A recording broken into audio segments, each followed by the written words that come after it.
There comes a moment quiet, almost invisible, when something inside you breaks without sound. No explosion, no announcement, no farewell message sent into the night, just silence. A still recognition that you can no longer carry what once defined you. It happens in the middle of an ordinary day while stirring your coffee, or staring out a rain-streaked window when you realize you've spent years explaining yourself to people who were never listening, holding on to habits that were never helping, keeping alive versions of yourself that died long ago. You feel it not as loss, but as release, the faint uncoiling of something that had been clenched too tightly for too long. That is where the real transformation begins, not in the noise of declarations, but in the stillness of letting go. For years, I mistook endurance for strength. I thought that holding on to relationships, to stories, to expectations was proof of loyalty. That if I could explain myself just one more time, they would finally understand me. That if I stayed long enough, if I worked hard enough, if I loved hard enough, something would change. But the truth is, explanations are prisons when given to the wrong ears. They trap you in the illusion that understanding will set you free. It won't. What sets you free is silence, the courage to walk away without needing to be seen as right. There's a certain kind of peace that only arrives when you stop performing your own life, when you stop being the version of yourself designed to please, impress, or soothe others. You see, somewhere along the way, we learn to wear masks so convincingly that we forget the weight of them. We become characters in our own stories, smiling when we want to scream, agreeing when we want to rebel, shrinking when we long to expand. We become the polite lie we tell the world, and the more we repeat it, the further we drift from the raw, unguarded truth of who we are. Letting go of that performance feels like death at first. You fear losing your identity, your circle, your place in the script. But underneath all the noise, something else awakens, a quieter, steadier rhythm. You begin to recognize the difference between peace and approval, between love and dependency, between comfort and growth. You start to see that the things you once clung to, the relationships that kept you small, the habits that numbed your fire, the thoughts that whispered unworthiness, were not keeping you safe. They were keeping you asleep.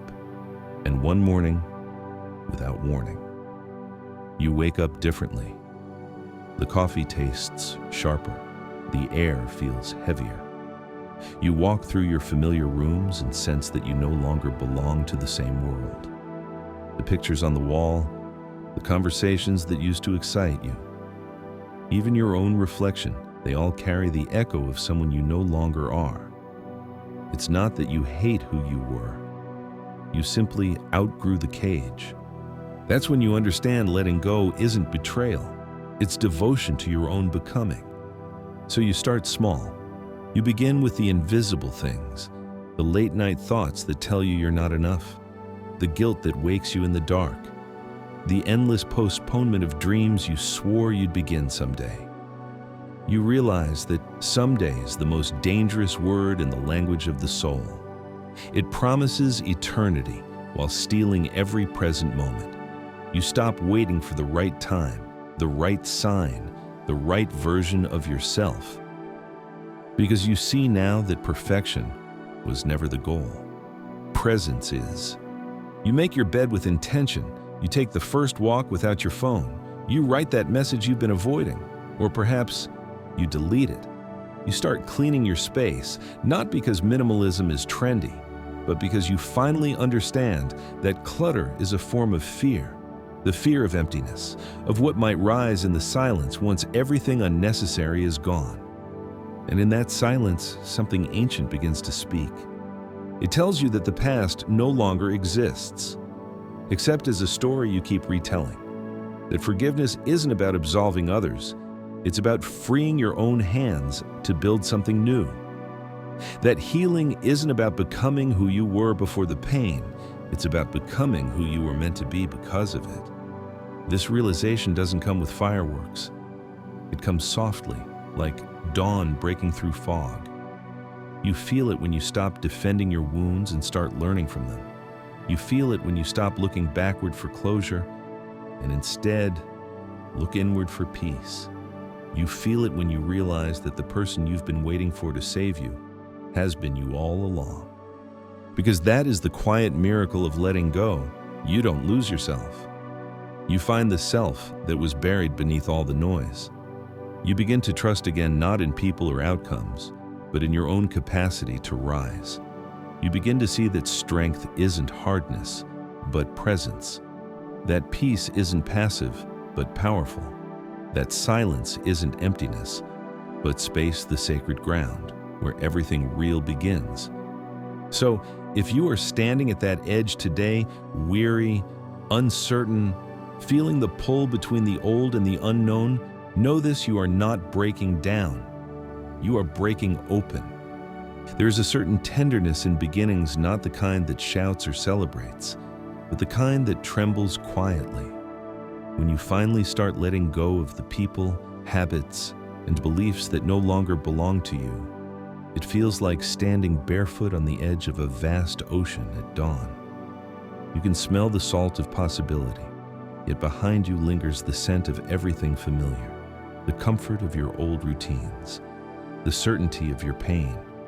It's tempting to look back, to reach for what once was, even if it hurt you, because even pain, when lived long enough, starts to feel like home.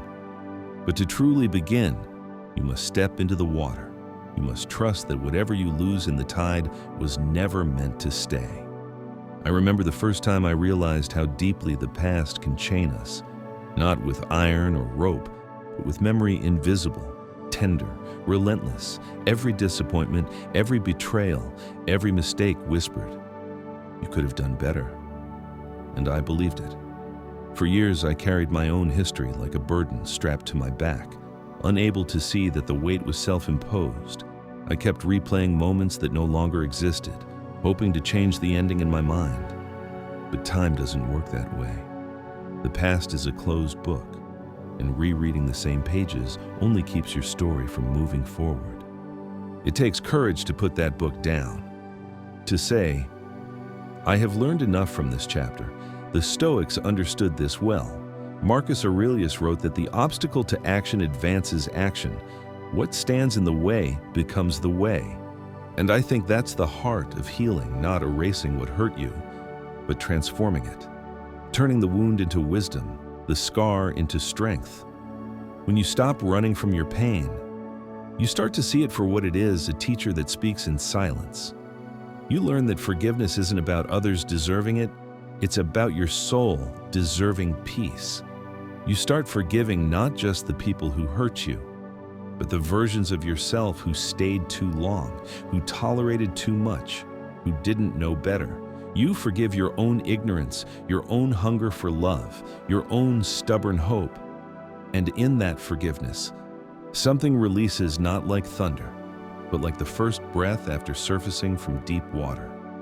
You start walking lighter, and then you turn inward toward the hardest kind of dependency to break the emotional kind, the one that makes you believe your worth depends on someone else's presence, someone else's approval, someone else's love. We are taught to seek wholeness in others, in their gaze, their validation, their arms. But what happens when they leave? When the message goes unanswered, when the affection cools, when the silence grows long, you collapse because you built your foundation on borrowed light.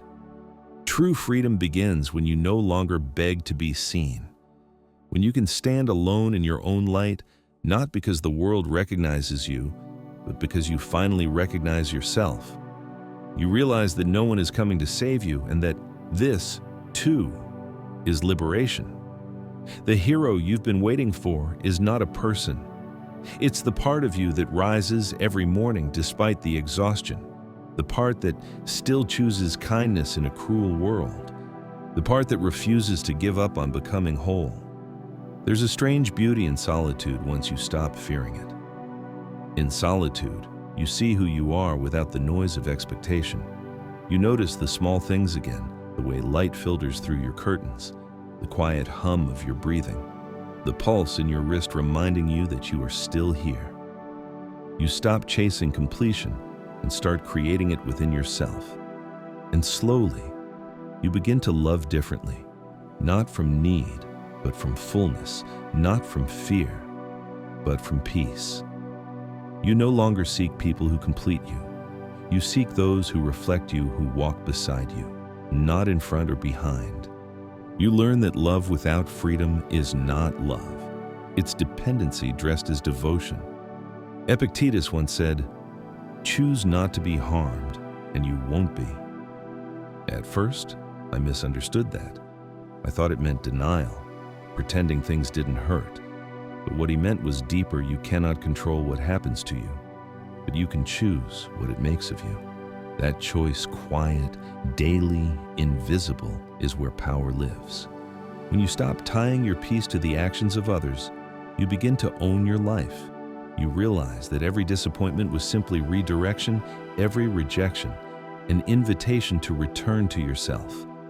You see that strength is not loud. It's not in anger or defiance. True strength is silent. It's in the way you keep showing up for yourself, even when no one notices. It's in the way you carry your scars with dignity, not shame. The moment you stop seeking permission to be yourself, you start to hear your own voice again. And it doesn't speak in doubts. It speaks in clarity. It says, you are enough. You are capable. You are not broken, only becoming. You begin to understand that peace isn't found by escaping pain, but by walking through it until it no longer controls you. That's the work invisible, unglamorous, sacred. And once you begin it, the world starts to look different. Because the moment you start letting go, life starts letting in. There's a strange quiet that follows healing, not joy exactly, but space. It's like standing in the middle of a room you've just finished cleaning. The echoes are louder, the air feels lighter, and for the first time in years, you can finally hear yourself think. But that's when the hardest lesson arrives. The silence you longed for also reveals the noise that still lives inside you. The endless worrying, the imagined disasters, the rehearsed fears, all the storms that never happened but left you soaked anyway. It's astonishing how much of life we spend battling ghosts, futures that haven't arrived, outcomes that will never exist. You catch yourself lying awake at night, rehearsing the worst-case scenarios as if fear could somehow prepare you for pain. But fear doesn't protect you. It imprisons you. It convinces you that anxiety is awareness and control is safety. You start to plan every detail, anticipate every loss, predict every betrayal, and in doing so, you miss the only thing that's real this moment. Worry is a thief that wears the mask of preparation. It promises control, but all it gives you is exhaustion. You end up living twice, once in your imagination and once in reality, but only the first one hurts you. The Stoics knew this truth long before we named it anxiety. Marcus Aurelius wrote, "If you are distressed by anything external, the pain is not due to the thing itself, but to your estimate of it. The storm is rarely outside. It's within. To live here, now, requires faith not in fate, but in your own adaptability. You don't need to predict every wave if you know how to swim. You don't need to control every outcome if you trust that you can endure whatever comes. When you truly understand that, the present becomes enough. The breath you're taking now becomes sacred. You begin to live differently. You stop checking your phone for messages that will never arrive. You stop reading the expressions on people's faces like prophecies. You stop fearing silence as if it's punishment. You start to let life be what it is, unpredictable, imperfect, alive. And in that surrender, there's peace. Not the peace of still waters, but the peace of deep roots, calm even in wind. But letting go of fear also demands one more act of release: resentment. the hardest poison to recognize because it tastes like justice. For a long time, resentment feels righteous. It gives you energy, a sense of superiority, a reason to hold on. But it's an energy that burns from the inside.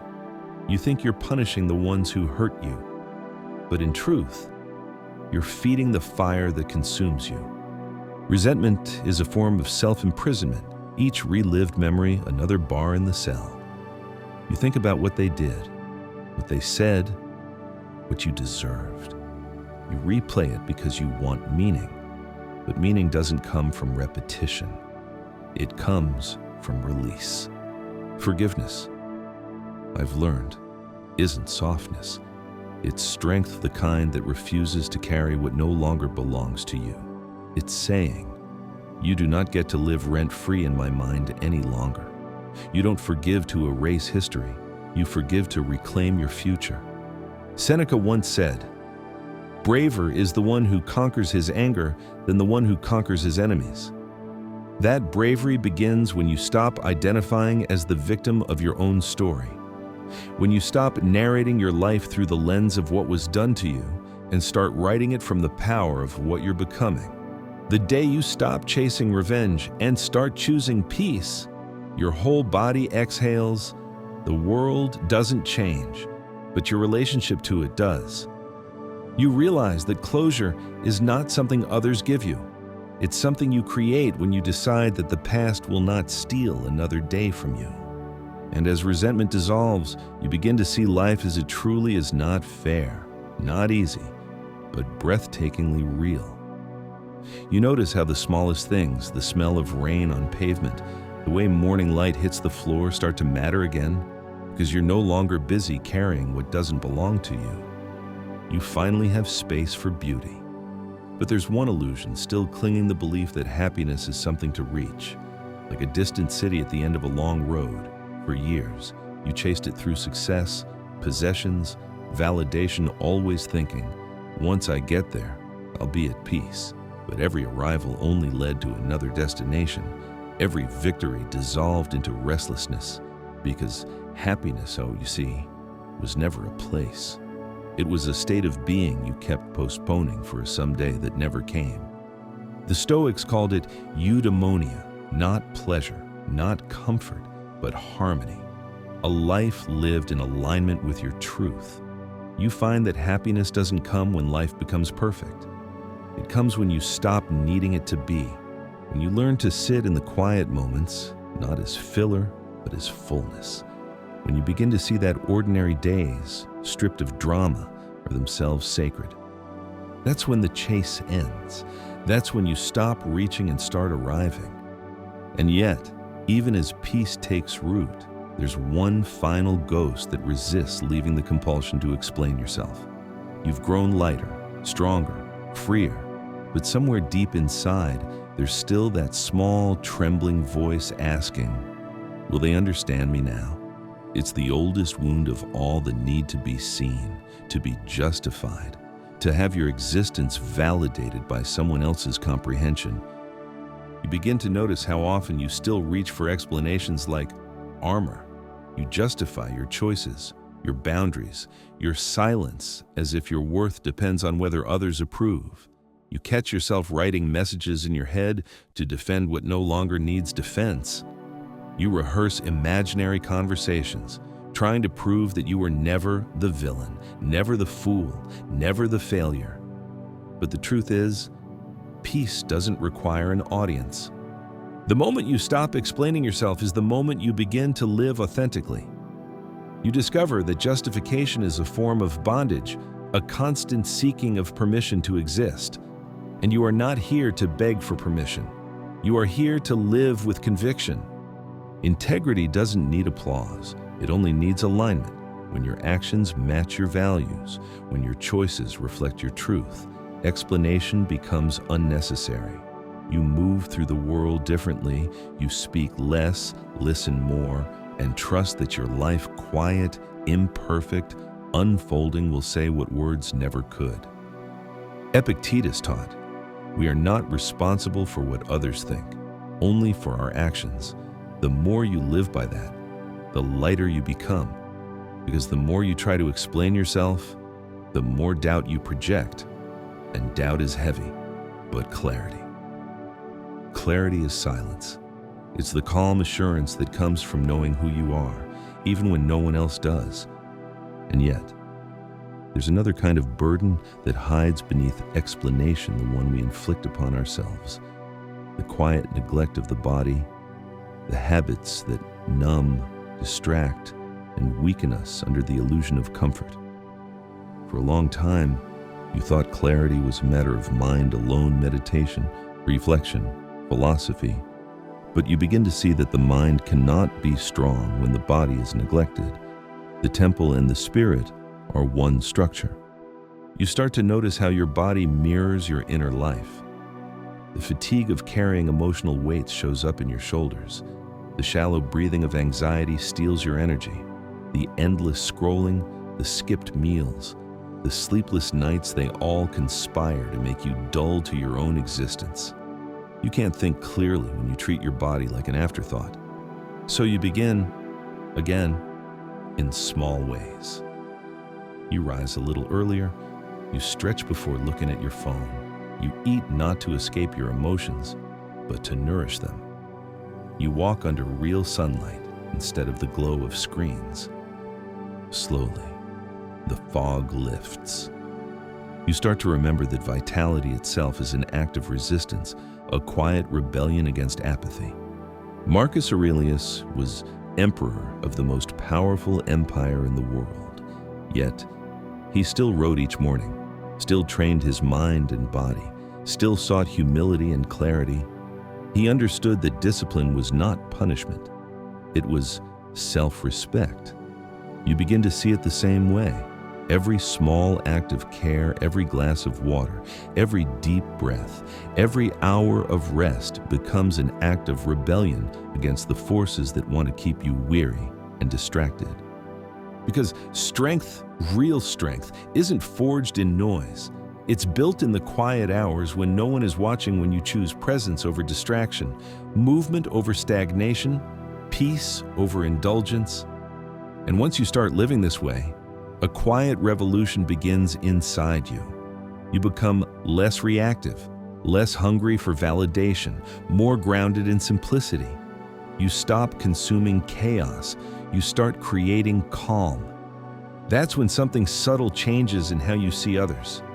You no longer waste your energy on constant criticism, because you realize that judgment was never clarity, it was projection. Every time you condemn someone, you were avoiding a truth about yourself. Every time you pointed outward, you were shielding inward.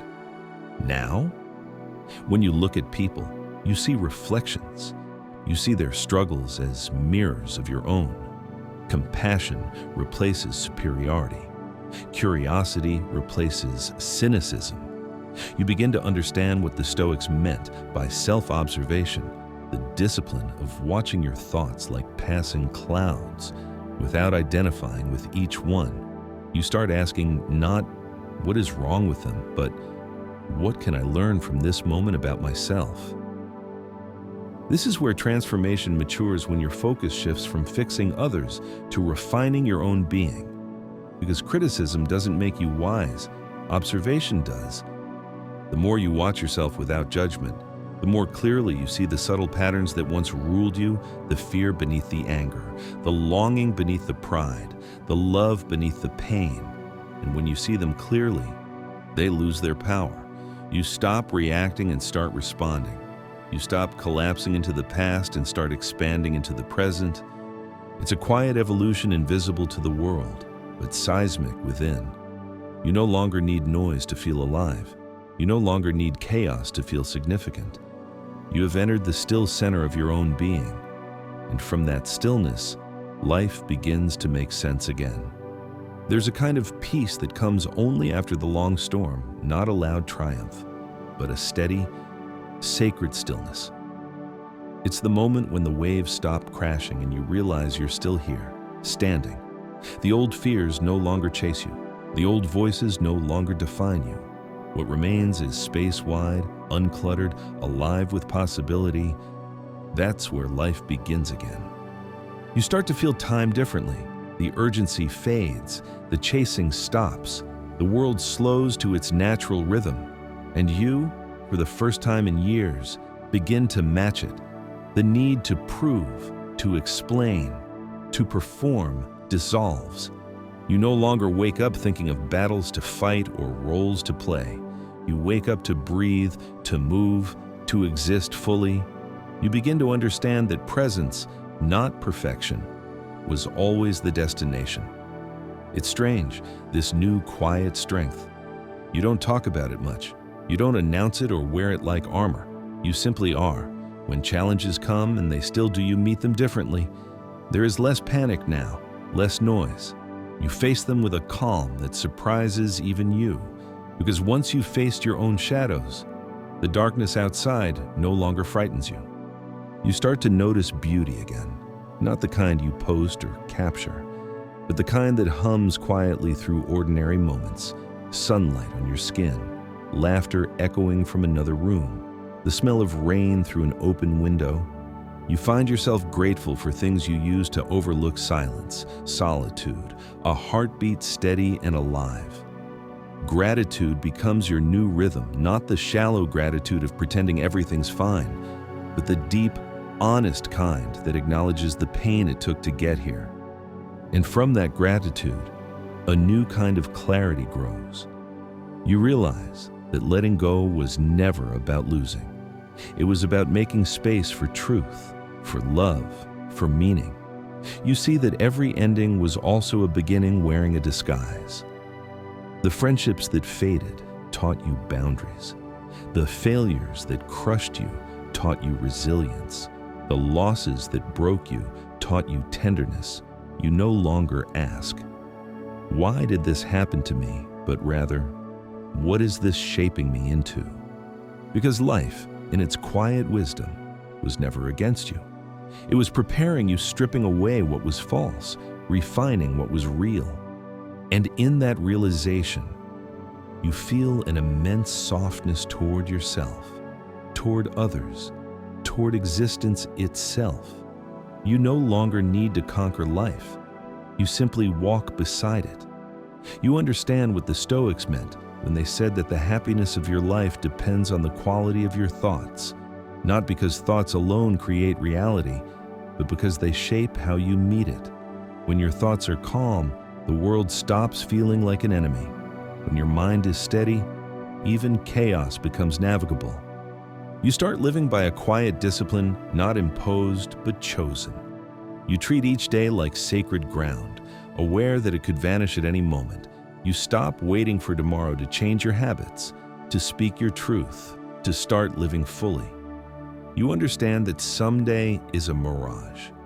Life only ever happens here, in this breath, in this step, in this heartbeat. You no longer chase happiness, you cultivate wholeness. You no longer fear solitude, you honor it.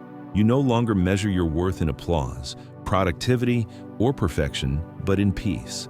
And that peace is not passive, it's alive. It's the quiet confidence of someone who has walked through fire and learned not just to survive, but to glow. When you reach this point, you begin to see yourself as both student and teacher. You realize that your story, all the breaking, all the rebuilding, can become a lantern for someone still lost in the dark. You don't preach, you don't insist, you simply embody. Your calm becomes an invitation, your integrity becomes a mirror. You walk through the world gently, yet unshakably, reminding others without words that it is possible to begin again. And so, as you stand here now, I'll tell you this: if you've made it this far, it's not by chance. You were meant to hear these words. You were meant to be reminded of your strength, your silence, your unbroken spirit. You were meant to remember that you are the architect of your peace, and that nothing, no one, can take that away once you've claimed it. So take a deep breath. Let the noise fade. Let the past fall away. You've already come so far. Now comes the living the slow, patient art of becoming whole. And if these words found you when you needed them most, stay a while. Join this quiet circle of souls learning, growing, and rising together. Like this video if it spoke to you. Share it with someone who's still searching for their calm. Subscribe to walk beside us in silence and strength. And tell me, in the comments below, what you are finally ready to let go of. Because this is where transformation begins, not in noise, not in chaos, but in the sacred power of your own quiet decision.